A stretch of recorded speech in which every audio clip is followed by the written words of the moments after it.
everyone, it's Amy. We've got a beautiful day here today, nice 47 degrees, perfect day to work outside and get ready for the spring. We have been filling our raised beds with fresh compost and dirt mixtures, and we've been spreading mulch in our raised bed garden area. Now, since it's seed season, I'm so excited to take you inside and show you the setup we have in our seed central.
Okay, so now we are back inside and I'm standing in my living room in our seed central area. I wanted to give you a little update on how we have our seed central set up. First of all, we'll start with the storage shelving. We had a couple of these black shelving units from our garage. And then this year we saw them at Tractor Supply for about 25 bucks. So we got a third one and we're using that basically as our shelves. We have it set up so that there's 4 shelves, but we could grow things on 3 of the shelves and we just expand out as needed as we get our plants together. Once we are done growing our seeds or starting our seeds, we're going to be able to take these shelves and use them just about anywhere. For these shelves specifically, we have their intended use in our gardening shed for storage of our fertilizer and some tools and some soil amendments and such to get us through the growing season. So the next thing here are our lights. Now we've got 2 different light mechanisms going on. Because we wanted to try both methods. We have the shop light method and we have a UV LED light method. For our shop lights, we have followed what Kevin and Sarah at Living Traditions has recommended using the shop lights. We went to their Amazon page and ordered these. They were about $17 a fixture. I'll put a link to them in our description below. And each fixture has a space for 2 bulbs. Now, just a note, because I didn't realize this, so much for reading a description, right? But the light fixture is just the light fixture. You still have to go back and order the bulbs. So once these arrived and we opened up the box, realized, hey, we still have to get our light bulbs, which we were able to get at Home Depot. We are using Philips Daylight Deluxe light bulbs. They're just T8 standard shop lights, but we wanted to make sure that we got the daylight ones, and they have, their range is about 6,500 Kelvin. Anything above 5,000 Kelvin I think is good for seed starting indoors, but ours are 6,500, and so far they've been working out pretty good. We have it set up here. Drew rigged up something so that we could run 2 shop light fixtures on each of our shelves. So we have 4 grow lights on each shelf because each fixture has 2 lights. And we've got that set up for, so far we have it on 2 of our shelves, which is lighting up 4 flats of seedlings. We also have our UV LED light that we're trying out for the first time this year. We got this off Amazon. It's Phylazin. I'll leave a link to that in our description below. So far, I do like it. I had our peppers underneath this LED light when we first planted them. So they had the LED light above, they had the heat mat below, and they've germinated the best this year out of any previous years that we've started pepper seeds. So far, it's having a pretty good success rate. So here's our LED lit up. It is very bright. Just a bit of advice, you know, this is a UV light and it puts out UV rays. And, you know, we were a little worried about that, especially since this is in our main living room area. And so what we decided to do is we actually run our lights through the middle of the night so that we're minimizing the exposure to our family and our kids of the UV radiation. If you have a space in your house that is not frequently occupied, that's probably ideal for setting up your seeds. But since we don't, we had to set it up here, and we are just improvising and running our light timers at different times during the day. And like I said, we're just trying this. We did get 2 of these. So far, we've only needed 1. I would imagine. That's my youngest getting hungry. So far, I would imagine that probably in the next week, we'll have to expand out and set up our second LED light and get that going, because I still have a lot more seeds and plants that are going to be coming into our seed central area. Okay, we have everything running off of timers. Well, all of our lights are running off timers. And so we've got this power strip here, and we got a timer here that we just got off Amazon. Again, I'll put a link to that in the description below. And basically you set the time that you want it to turn on and the time that you want it to turn off. And so far we haven't had any issues with it. It's been pretty good in terms of the times that it's supposed to come on and off. So we're pretty pleased with that. Next up are our seed trays.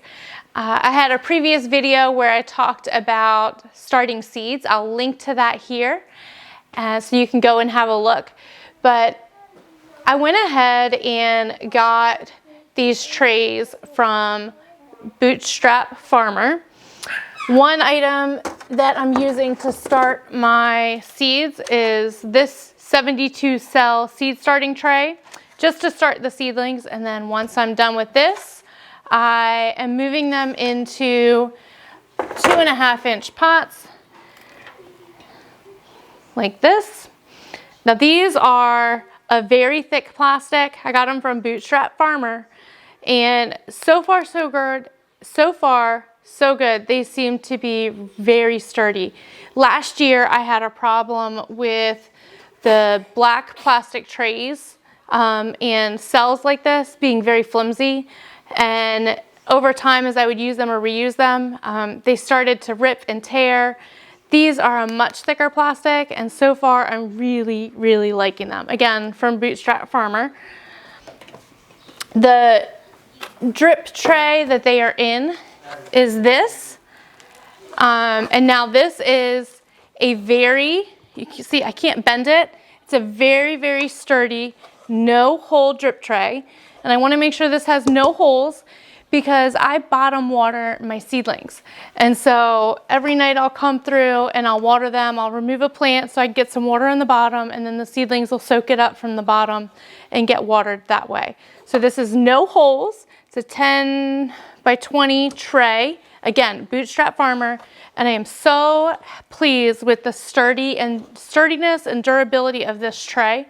Last year, I had trays ripping and falling apart all the time. I can't tell you how many seedlings and plant starts I dropped because I was carrying this tray and they broke. Last year, we were kind of a mobile farm. We were living in one location and we had our garden set up at our current property. And so I was starting seeds at another location and then having to transport them here, using these trays day in and day out, and they just tore apart. I mean, some of them I was able to use maybe one load and they started ripping and falling apart. So I am very excited with having a good durable tray. Underneath that tray, we have our heating mats. Now the heating mats are pretty important because your seeds, most seeds are gonna need some degree of warmth in order to germinate. Some of your brassicas can tolerate a little bit more of a cool weather, but things like peppers, you really want a lot of warmth. And so it's very important to have heating mat under your seed trays.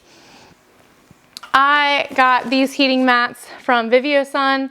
They're smaller, so basically you can fit one seed tray flat on each heating mat.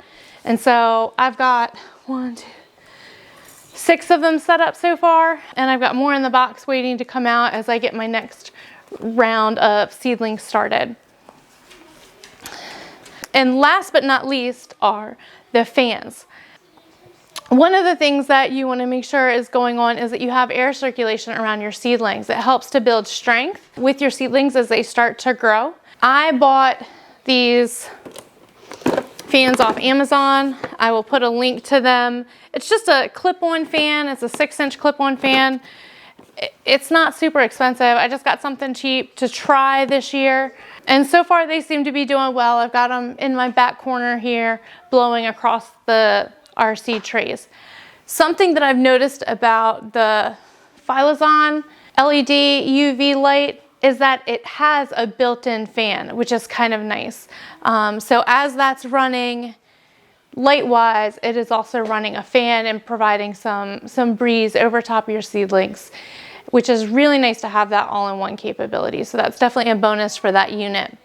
That's everything in terms of our seed starting stuff. Now, of course, you've got seeds, so you need to have a watering can. You can use a mister, and then my buddy Nomi. He's my garden friend, and I can't wait to put him outside. Well, that's about it in terms of what we have set up here in our Seed Central.